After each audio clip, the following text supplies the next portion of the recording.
When it comes to training techniques and methods, you do not need anything too flashy. There's a reason why top sets with back-offs, ramping sets and straight sets are almost in every training program. It's because they're absolutely brutally effective at getting the results that you need, providing you put in the effort. Today's episode, I want to run through exactly that: top sets, ramping sets, and straight sets, where to use them, why to use them. And then I want to talk about some of the nuances around programming that probably matter a little bit more than training methods and techniques. Now, when we have a look at straight sets, ramping sets, and top sets, you essentially could use all three of those methods and get great results. But some are preference to being better at portions of your training program, where others are better in the next. Now, when we have a look at ramping sets is a very minimal volume way to push up your strength. So say, for instance, I was doing sets of 5. A ramping set is I would do sets of 5 of all the weights that I'm doing until I find a weight at a specified RPE. So say that was 8. And I did the bar, I did 60, I did 100, I did 120, and then I did 140. And that is my ramping set. Now, that is a very low volume way to train that allows you exposure to heavier weights, but also doesn't then take too much from your cup where you're having to do, say, 6 or 8 sets. So it's a great training method when you're getting into training, because you don't really know where your strength is at yet, and you rapidly progress just through learning the movements. So using a ramping set will allow you to continue to build on your strength and your technique every single week without a huge amount of limitation.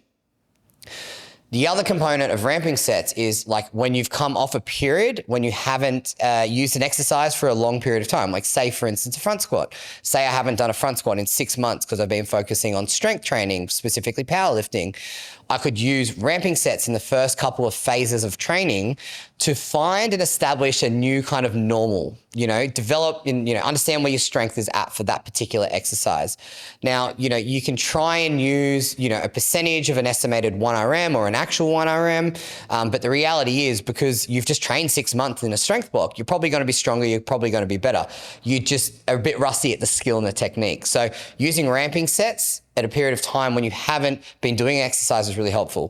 The third one where I think ramping sets are excellent is for someone that is coming back from an injury, and you're trying to push an exercise, but you want to work within your pain scale, and you don't want to be pushing it up too hard, because part of a ramping set is you're going to have the RPE associated with it, and then you can also intertwine the pain scale into that. So it's a really good way to still continue and push towards your goals, but you don't do too much volume, and it reduces the overall fatigue in that particular movement. Like, let's say, for example, I had a sore knee with squatting.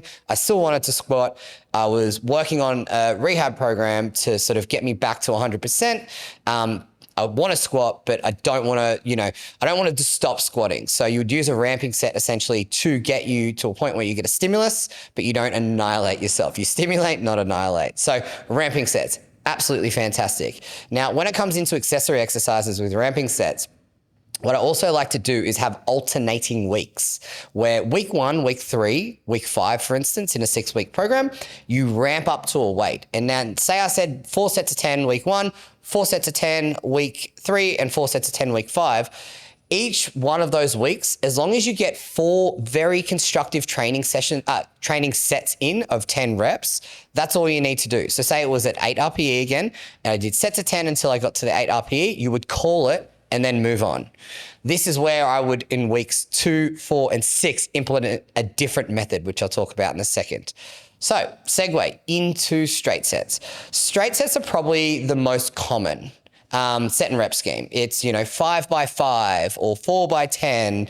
It's every training program. And straight sets are really effective because it allows you to build some density and get repeated exposure to the same weight, build up fatigue, work on your technique. And, if you're working on muscle mass, you're working at higher reps. If you're working at strength, you're working at lower reps, but you can, really get some density into your training program. Now, the limitation with straight sets is if I was doing 6 sets of 8 reps, by the time that I get to set, say 4, 5, and 6, if I'm working at a very appreciable load, they're going to be pretty rubbish sets because there's a point of diminishing return in training. So straight sets is a method that you use when you kind of want to simmer that mid-range of intensity. You're not pushing too hard into volume. You're not pushing too hard into strength, and you want to simmer. And these are these are best used in base building blocks where, say you've just come off the back of doing, a test and you've worked up to a 3, 2, or 1 RM, and then you come back into straight sets. You have a very defined number that you hit as a 1 RM, and then you can just do some really constructive sets and reps in that mid-range. This is where straight sets are so powerful because as a coach, you can set limits on people or you can give them a range to work within. So this is really helpful because, part of the training journey is wanting to push your own boundaries, but there's periods when you want to push and there's periods also when you want to pull back. So straight sets is one of those methods that you can really just set some limits for the lifter and know that if they're working between a certain range of intensity, they're getting exactly what they need out of the training for that particular point in time. I use straight sets for the bulk of the year, especially, with lifters that have really defined 1RMs, for instance, because I can keep them within a window and I know that they're not going to push too hard where they're going to get an overuse. A lot of the lifters that I work with want to push, but I need to hold them back a little bit because it's not conducive to long-term progress. And also it can then lead a bit of a runway for them to get an injury at later phases. So straight sets are the bread and butter of training. And ramping sets, as I said at the start, more about sort of, you get low exposure. It's an opportunity. Straight sets is building that density. It's that mid-range. Now, when we move into accessory exercises, like I was saying on the last example, week 1, week 3, week 5, you could use as ramping sets. And then, say for instance, I finished on 100 kilos week 1, then week 2, I could do 4 sets of 10 at 100. So by default, I've done 3 more sets at a higher weight than the ramping sets. So I've done more training volume. So it's a really easy way to actually progress your accessory exercises as well, because really the bread and butter of accessory exercise is building muscle mass. It's building muscle mass to support your goals. So you can use a combination of ramping sets and straight sets to really form an effective training program. Now, that's not limited to just accessory exercises. If you have someone that's really green into the gym, and you could use week 1, find a top set using the ramping method. Week 2, do straight sets at week 1 weight, and so on. So you can carry that on for a very long time, and you're going to make a lot of improvements as you go. It doesn't hold you back in terms of progression, but it also limits progression every single week. So it's probably going to slow down your rate of progression, but in a way that's really conducive to building some density into the training. So they're probably like the 2 main methods that you would kind of be using in sort of the start phases of your training programs. Now, top sets. Top sets are more of a neurological stimulus.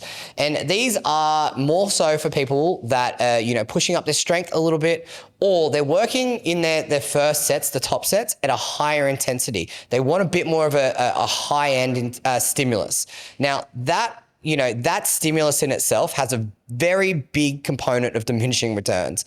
If I was working at 90% and I was doing, sets of 3s or sets of 4s, I'm not going to be able to maintain really good technique for say 3, 4, 5 sets. So the idea with top sets is that you come in and you have a really big push at the start, and it, depending on how it's set up, our particular programs will then estimate a 1 RM. And from that 1 RM, it will then calculate what your back off sets are meant to be. Some people say, hey, work up to a top set at 8 RPE, but then your back off set's at a 6, and you would just auto-regulate that intensity. Now, what that is there for is you can get the exposure to the stimulus. You can push that up, but we also don't want to expose you to a risk of injury. We know through literature, through sets and reps, through years of training, that the bread and butter of training is actually in the trenches. It's not just constantly pushing at your top end. So you use the top sets to push up, You use it to get that exposure, to build confidence under those weights, but you do it and you move on. So then you would move into your back off sets. And really that's the bread and butter of your training program. That's the stuff that's gonna, allow you to work on your technique, really slow down the tempo, really control it, really squeeze and, just own the movement. So in all honesty, when you look at the fitness industry, there is a ton of different methods that you can use. And, there's some that are more preference towards volume. There are some that are more preference to, tricking your body, like wave loading. It's very neurological. It's trying to, allow you to lift more weight by firing up your nervous system. But the reality is, I'm going to tell you right now, most of it is noise. And you can get what you want out of ramping sets, straight sets, and top sets. Now, I love these components of training, and I have spent countless hours, weeks, probably years putting together, training templates that accounted for every different type of training method under the sun. I'm going to tell you right now, I'm moving into my 12th year of coaching. Top sets, ramping sets, and straight sets should be the bread and butter of every single person's training program.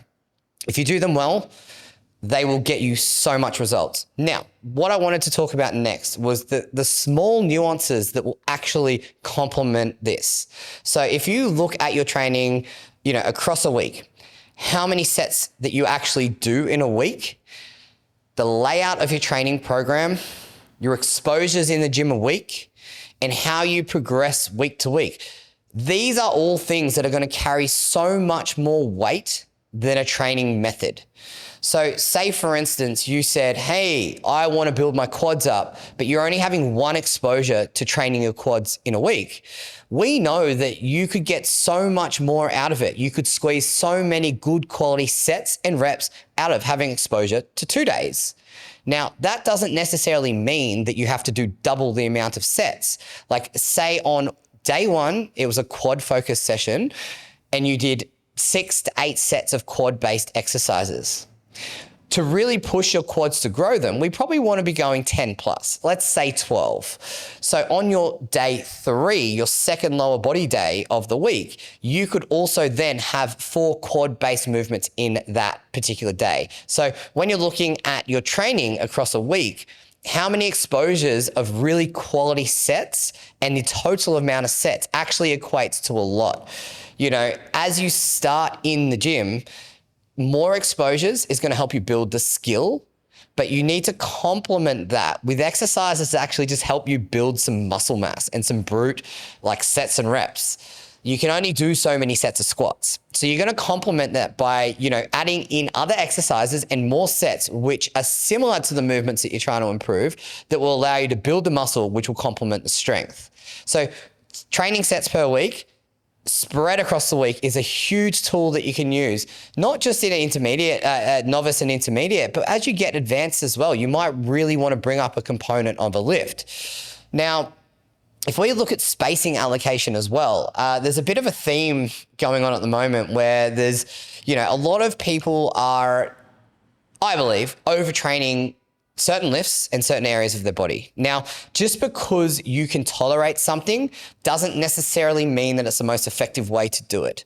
Now, I'm going to talk about bench. If you were to bench 4 or 5 times a week, which actually wildly isn't that uncommon, the value of each one of those bench sessions, I would argue, is probably going to be pretty low because it's going to turn into a bit of a routine, like, oh, I'm coming in, I'm benching. You're probably not going to focus on your setup as much. You're not going to put as much intent into your prehab to get you in the right position for bench press. And it's just going to turn into another thing that you're doing. So what you would rather do is make sure that, you have a decent amount of allocation, like spacing allocation in between exercises where you actually want to do the lift again, where it's not just, rinsing through another, exercise. You've got a main bench day. If you really want to improve your upper body, have 3 upper body days and 2 lower body days, but make sure you've got at least a day in between each one of those days because you'll have enough time to recover. You'll also be, feeling more motivated to another upper body session because you didn't just train bench or upper body the day before. It's just a better way to look at it. If you are just doing, upper body every single day back to back, the motivation is going to be pretty low to do that exercise. So, one part of it is like, how much effort are you actually going to put into the exercises? So, this is the argument, and this moves into the next one of like how you arrange your actual training split. I label them as high, medium, and low frequency. And a high frequency is you combine upper and lower body together. Middle frequency is, lower body, but like might be squats and deads, and then deads and squats on another day, and you're getting that double exposure across the week. And then low frequency might be like 1 squat day, 2 bench days, 1 deadlift day. And they're all really common training programs. But when you start to look at it, if I've just done a really, really heavy squat session and I've expended a lot of energy. It's like squats are arguably probably one of the hardest days of the week. I probably don't want to bench after that. And if I do, it's probably going to be a bit of a half-assed effort. I'm going to get in, I'm going to rinse through the sets and reps. It's probably going to be my lightest bench session of the week just because I've done a really heavy squat session prior. So you've got to then evaluate whether you can actually put the energy and the effort into it. Is it actually worth having it in that space allocation? Or would you be better keeping it on more of that medium frequency where you've got dedicated lower body days and dedicated upper body days? Because then your warm-ups really targeted to the exercises that you're doing, and you just have a really clear picture. So, that's up for debate because, you can go any way with this. Coaching and training programs and how you put everything together is really a combination of there's science. We're using the literature, we're using practical experience, we're looking at history, but then we're also got to look at the person in front of you. Like, if you put yourself into a training program and you go, I wouldn't do that, the chances are that someone else probably wouldn't do that too. Or if you find that every time you squat in that example before and you go to bench and you're just not really putting a good amount of effort into it, what's the point? Move it on to another day and have a more constructive upper body session. So there's so many ways to skin a cat. So that kind of brings me back to the fact of like, before you start to look for something interesting, before you start to sort of create a program that's the most extravagant program known to mankind, or chasing the new and exciting thing that you see on the internet, honestly, 99.99% of the good results that you're chasing are done by following the basics and doing it in a way that's, you can see the benefit of, because when you start to stack up the wins and you start to stack up the benefit, you don't really care what you do. You don't care if you follow the same program year round, because at the end of the day, it's the results that you're trying to get. It's not about fun and exciting. It's about getting a return on the time and the investment that you actually put into your training. And that is the magic. So I think, when you're starting out in training, a lot of the time it's this new and exciting, but as you start to stack the wins up, you're like, I don't actually need to do any of that stuff and I can get 10 times better results. So when we're having a look at programming, whether a user or you're a coach or a practitioner, honestly, stick with the basics and then play around with the nuances of how you actually lay the training program out. Now, I hope you guys found this episode useful. Let me know if you've got any questions. I'll see you guys on the next one.